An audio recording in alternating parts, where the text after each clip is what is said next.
नमस्कार, मैं शाहनवाज खान एक बार फिर आप सभी का स्वागत करता हूं आचरण न्यूज़ के फेसबुक पेज लाइव पर। जैसा कि आप सभी जानते हैं 5 राज्यों में चुनाव होने थे। 5 में से 4 राज्यों में मतदान हो चुके हैं और आज ही राजस्थान शहर में, यानी राजस्थान जो राज्य है उसमें आज मतदान हुए।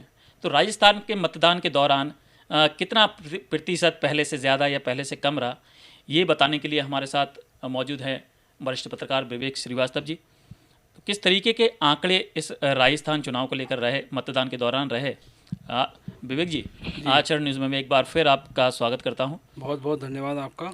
विवेक जी, राजस्थान में मतदान सुबह 7 बजे से शुरू हो गए थे जी। तो किस तरीके का आंकड़ा या वोटिंग प्रतिशत रहा सुबह 7 से 9 बजे तक का? मेरे को पहले बताएं, क्योंकि 7 से 9 बजे तक ऐसा समय रहता है कि आदमी जो वोटर होते हैं वो उनको बड़े ललक होती है उनमें वोट डालने की और बड़ी तैयारी करके जाते हैं। जी हाँ, जी हाँ। सुबह 7 बजे से 9 बजे के बीच जो मतदान हुआ है उसका प्रतिशत 9.77 रहा। जी। 9.77% वोट जो है सुबह 9 बजे तक का हमारे सामने आया था। उसके बाद 11 बजे के अगर वोट प्रतिशत की बात करें तो ये 24.24% रहा। जी। इसके बाद 1 बजे अचानक उसमें आप देखेंगे 40.27% मतदान हुआ है। तो ये जो बड़ा एक 9 बजे से 1 बजे के बीच का जो समय है ये काफ़ी महत्वपूर्ण रहा है। अचानक से एकदम प्रतिशत बढ़ा है और 15% हर घंटे के हिसाब से मतदान बढ़ा है। जी। और 3 बजे तक का जो मतदान का मेरे पास जो आंकड़ा है जी 55.63% जो है ये दोपहर 3 बजे का आंकड़ा है। और इसके बाद शाम 5 बजे जो मतदान का प्रतिशत सामने आया है जी वह 8.27%। जी जी। तो ये जो है मतदान का पूरा आंकड़ा है और इससे ये लग रहा है मतदान अच्छा हुआ है। और चूंकि अभी शाम 5 बजे के बाद मतदान ख़त्म हो गया और बहुत सी जगह पर मतदान चल रहा था, समय निकल जाने के बाद जैसा कि वो चुनाव आयोग के निर्देश हैं कि जो लोग लाइन में लगे रहते हैं उनका भी मतदान करा लिया जाता है। तो फाइनल आंकड़ा अभी जो है हमारे सामने नहीं आया है, लेकिन जिस तरह से मतदान हुआ है उससे लग रहा है कि लोगों में मतदान को लेके काफ़ी उत्साह रहा और उन्होंने लोकतंत्र के इस पर्व को जो है बहुत अच्छी तरीके से मनाया है। अच्छा विवेक जी, राजस्थान में कुछ ऐसी खबरें भी सामने आई थी, कहीं जैसे धौलपुर जो शहर है राजस्थान का, वहाँ गोली चलने की खबर आई थी, गोलीबारी हुई है। और वहीं एक और शहर है जहां आपस में जो पार्टियां होती हैं उनमें एक संघर्ष हुआ है, विवाद हुआ है, ऐसी खबरें भी सामने आई। तो वो किस तरीके से आप देखते हैं? देखिए, मतदान में 2 जगह की खबरें हैं, एक तो धौलपुर में है जी और एक भरतपुर में है जी। इन दोनों जगह पर मतदान के दौरान जो है उधम और हिंसा सामने आई हैं। अब ये वहाँ मतदान के दौरान जो है आपसी रंजिश होती है, कभी चुनावी रंजिश होती है, तो इस तरह की घटनाएं मामूली हैं। लेकिन ओवरऑल अगर हम देखें तो मतदान शांतिपूर्ण रहा, कहीं कोई बड़ी घटना सामने नहीं आई है जी। और जी अभी इस समय जो है फाइनल आंकड़ा मेरे ख्याल से रात तक आ सकता है जी। अब उसके बाद पता चलेगा कि क्या है मतदान। अच्छा, बड़े शहरों की हम बात करें, राजस्थान जो राज्य है, जैसे अजमेर हुआ, हुबली है, और भी कई ऐसे बड़े शहर हैं जो नामी शहर हैं, उनमें क्या स्थिति रही इस दौरान, मतदान के दौरान? देखिए, मतदान के दौरान जो सबसे अच्छी जो खबर आई है वो है पोखरण से जी।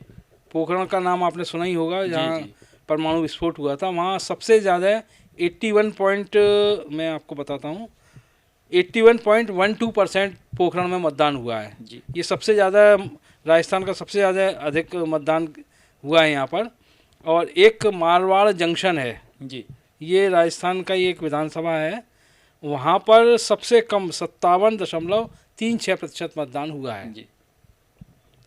तो इस तरह देखें तो मतदान का प्रतिशत पिछले साल के मुकाबले बढ़ सकता है, क्योंकि अभी फाइनल आंकड़ा नहीं आया है, लेकिन फिर भी जो है ये आंकड़ा बढ़ सकता है। अच्छा विवेक जी, राजस्थान राज्य में 200 विधानसभा हैं। जी हाँ जी, जिनमें 200 में से 199 विधानसभा में जी हाँ मतदान हुआ है। ये एक जो विधानसभा है वो इसका क्या है, आपको अगर इसकी जानकारी हो तो बताएं। असल में यहाँ जो है कांग्रेस विधायक हैं, कोई मैं नाम आपको बताता हूँ, देखिए पूरा नाम इनका है जी गुरमीत सिंह कुन्नर जी। ये कांग्रेस के विधायक, कांग्रेस के प्रत्याशी थे, और इनका चुनाव के दौरान मतलब चुनाव के दौरान निधन हो गया। इसकी वजह से इस सीट को जो है ये, चूँकि चुनाव आयोग के निर्देश हैं कि जहाँ मतदान के दौरान अगर जो है किसी उम्मीदवार का निधन हो जाता है तो वो चुनाव स्थगित कर दिया जाता है। अच्छा, और इसके साथ ही मैं एक बात और बताऊं आपको, पिछले ऐसा लगातार तीसरी बार हुआ है। अच्छा। इससे पहले भी एक बसपा के प्रत्याशी थे, उनका निधन हो गया था पिछले चुनाव में, और उससे पहले भी एक चुनाव में भी ऐसा ही हुआ था जी। तो ये शायद एक इसको संयोग कहिए, ये लगातार 3 बार से जो है एक विधानसभा सीट पर चुनाव नहीं हो रहा है जी जी। अब हम उपचुनाव के लिए जब भी चुनाव आयोग तय करेगा वहाँ मतदान होगा। अच्छा, राजस्थान में एक और बात सबसे ज़्यादा चर्चा में रहती है कि 5-5 साल के लिए सरकार यहाँ बदलती है। जी हाँ, जी हाँ। तो क्या है ये पूरा मामला, ऐसा क्यों है वहाँ? नहीं, ये एक्चुअली ट्रेंड चला आ रहा है जी।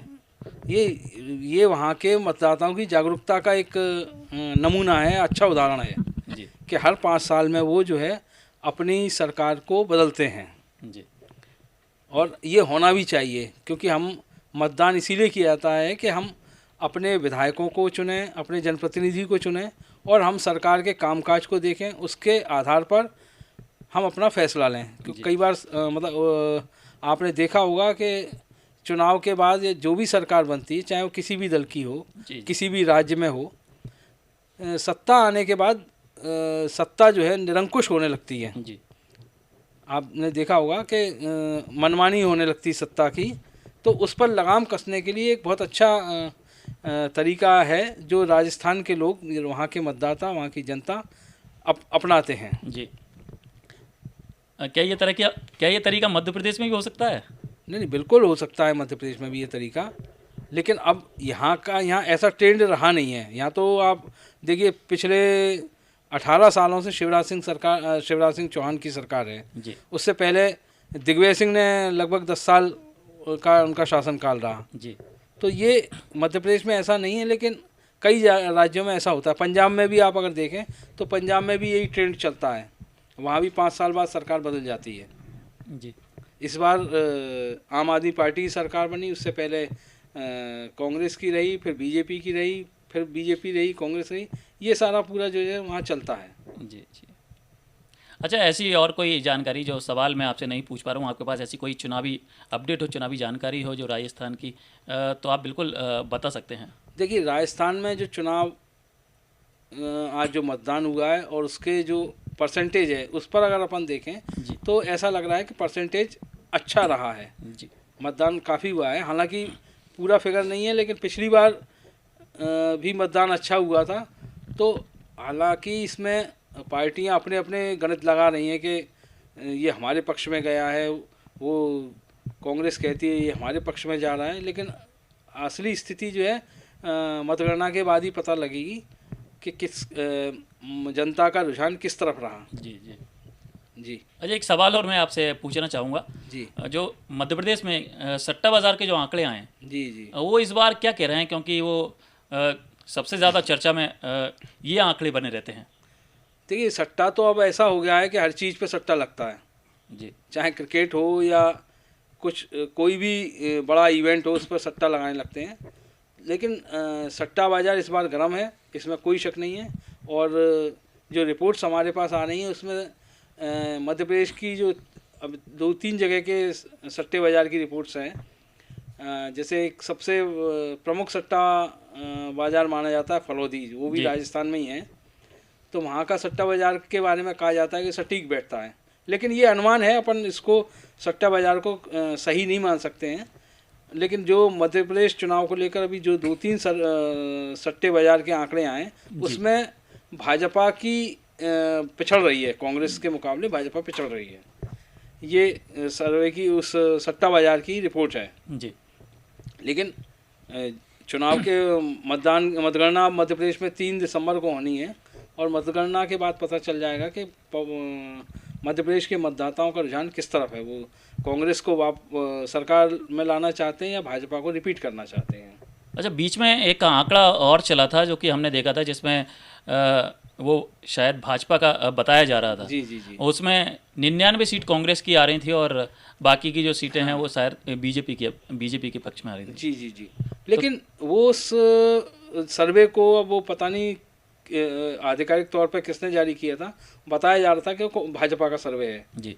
लेकिन वो सर्वे कागजी सर्वे ज़्यादा लगता है वो, क्योंकि जिस तरह से उसमें हार जीत का अंतर बताया है वो काफ़ी डिफरेंस है जी। और जिस तरह का आपने इस पूरे चुनाव में आपने चुनाव को कवर किया है आपने, तो आपको भी लगता होगा कि इस तरह का कहीं माहौल दिखाई नहीं दिया। जनता का रुझान किस तरफ था ये भी अलग अलग उससे सामने आ रहा है जी। लेकिन ऐसा नहीं लग रहा कि एकदम हार जीत का अंतर बहुत ज़्यादा है वो जी। लेकिन अभी तक जो आकलन अनुमान जो चल रहे हैं उसमें भाजपा और कांग्रेस के बीच में मामूली अंतर है जी।